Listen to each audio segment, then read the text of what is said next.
VOA Learning English presents America's Presidents. Andrew Jackson, the seventh president, was unlike the earlier U.S. presidents.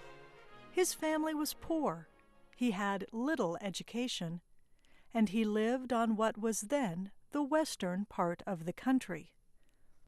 Jackson became nationally known in the early 1800s, first as a fighter against Native American tribes, and then as a general in the War of 1812 against the British. His image as a military hero and man of the people made him a popular choice for the presidency. But critics said Jackson did not accept any limits on his power. He is also remembered for supporting slavery and for forcing Native Americans from their homes.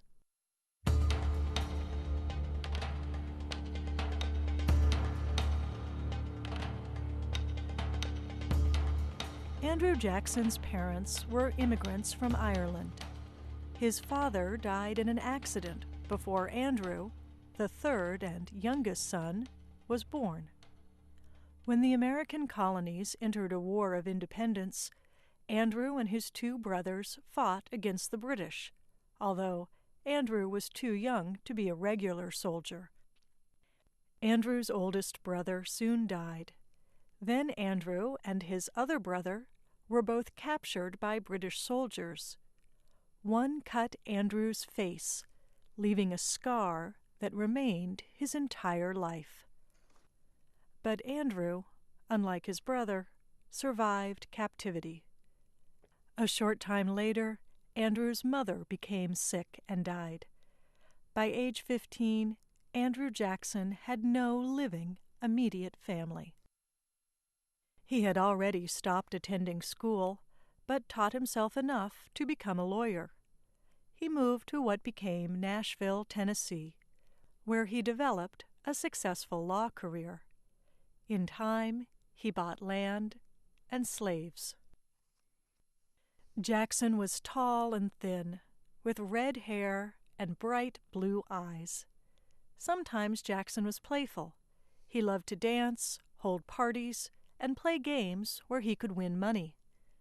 Sometimes he was violent. He was known for getting angry easily. Jackson fought duels with several men.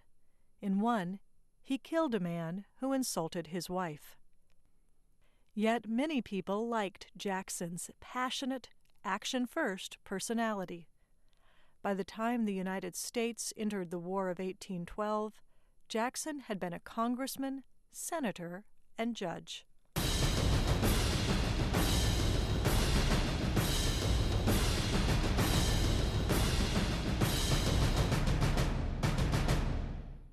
Jackson did not have any officially recognized military training, but during the War of 1812, he volunteered in the Tennessee militia and quickly took control of troops. Many of his soldiers came to respect him.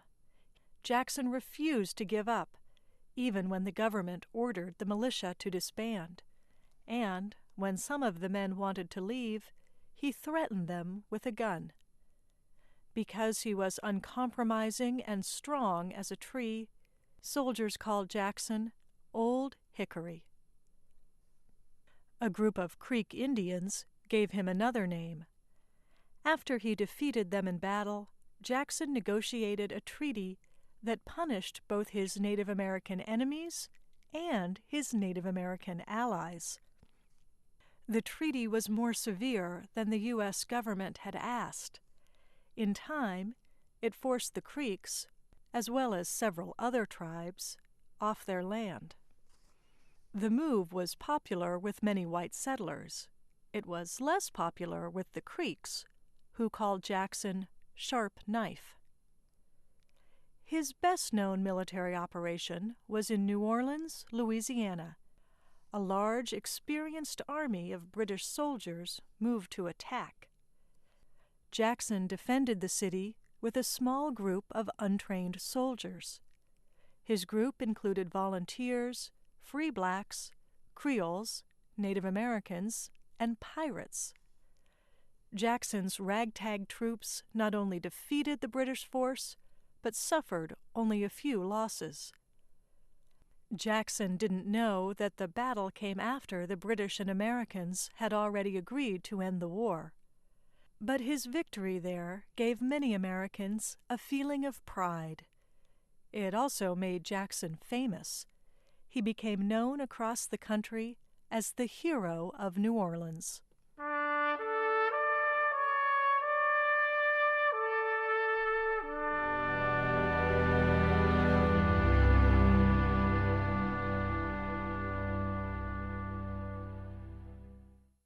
Voters across the country supported Jackson too. He was especially well liked in the South and West. Many Americans saw him as a man of the people. They believed his success came from experience and hard work, not wealth and family connections. In the presidential election of 1824, Jackson received more popular and electoral votes than any of the other candidates. But because no candidate had a majority, lawmakers in the House of Representatives decided the election. Those lawmakers chose John Quincy Adams, the son of former President John Adams. They were persuaded, in part, because a leader in Congress, named Henry Clay, said Jackson did not have the temperament to be president. Immediately after Quincy Adams won, he appointed Clay Secretary of State. The appointment angered Jackson. He believed Adams and Clay had entered into a corrupt bargain. In the next presidential election 4 years later, Jackson defeated Quincy Adams in a landslide. And in the presidential election after that, he crushed Henry Clay.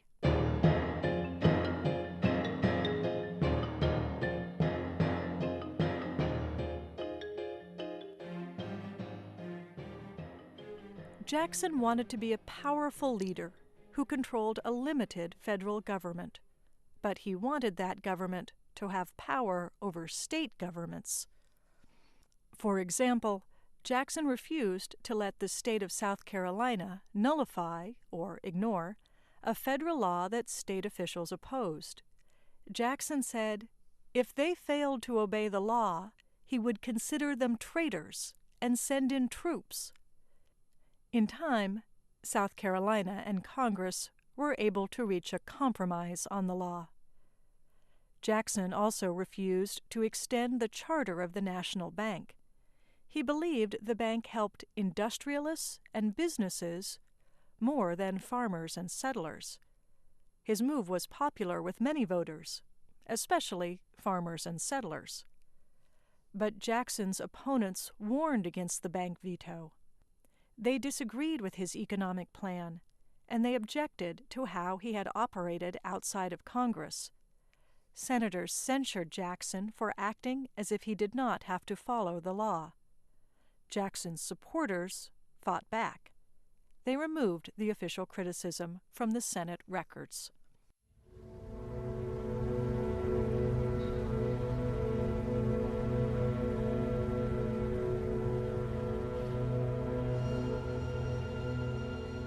Jackson vetoed more bills than the first 6 presidents combined. He actively worked for only one major law, the Indian Removal Act of 1830. Jackson believed Native Americans occupied land that should belong to white settlers. He also thought Native Americans would be destroyed or lose their culture to white people anyway. So he offered several tribes what appeared to be generous treaties to move onto land west of the Mississippi River. But the treaties were often unfair or illegal. The tribes who accepted rarely received the benefits Jackson promised them, and some tribes, such as the Cherokees, simply refused to go. Empowered by Jackson's Indian Removal Act, U.S. government officials eventually forced 15,000 Cherokees off their land. They were made to march over 1,600 kilometers. About 4,000 died on the march. It is remembered as the Trail of Tears. For white settlers, Jackson's Indian removal policies resulted in over 100,000 square kilometers of new land to farm. Thousands of cotton planters moved west with their enslaved workers. The Indian Removal Act served not only to aid an economic boom in cotton, but to spread slavery further in the United States. Jackson had no objections.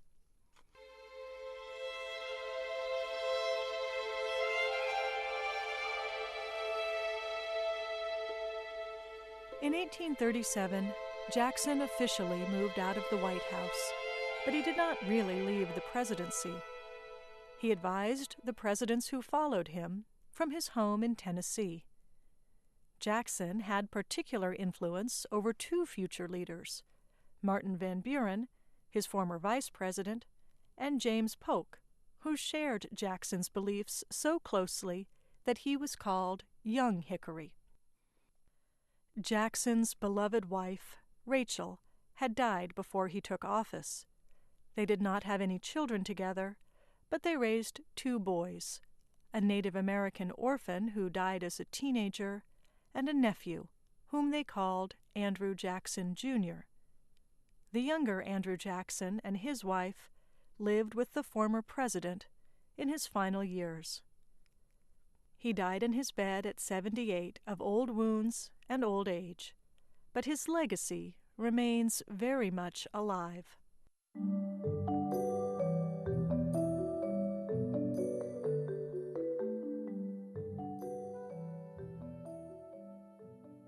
Jackson changed the U.S. presidency.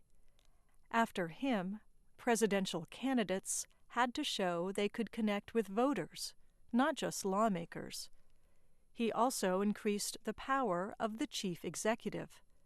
Jackson often questioned, or dismissed, the power of Congress, the Constitution, and the Supreme Court.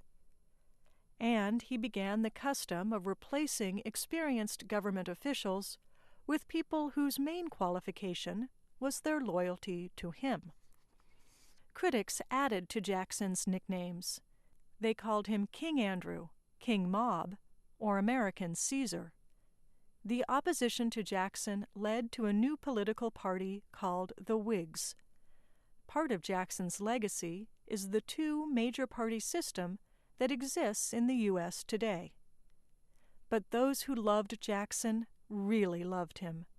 His humble beginnings, rise to power, and defense of the common man inspired them. In the U.S., the name of Andrew Jackson is still often used as a positive symbol of American democracy. I'm Kelly Jean Kelly.